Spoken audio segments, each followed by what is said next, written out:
Hello सबके से आग्रह है कि स्टेज में जितना मतवारी आवत है समन नाचा डेगा ना करा, जितना नाचे के बाहर जाएगा नाचा अरे ये ना बैठा तो ए राजू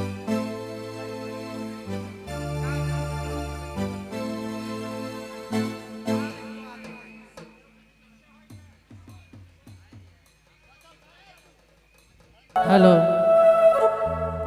जितने भी आवल गेल आज ही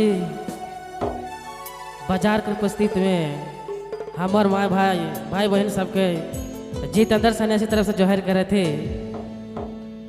जब भी यह प्रोग्राम होल तब भी हमें कि कृष्णा भाई हमें के आमंत्रित करे ओके दिल से धन्यवाद करे थे। विशेष हुआ करावल गेल हमार चमर भैया जे हमें के इस मंच पर आवे कर आमंत्रित दिले उखा भी दिल से धन्यवाद करे थे। चलो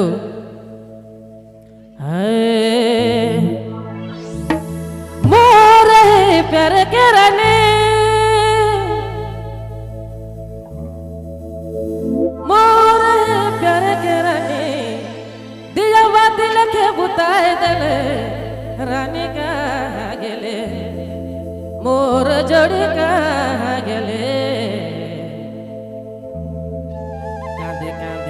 आखी से लो आखी में सुखे जाते रानी रो रो बिना मोजिया नहीं पारमो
प्रस्तुति।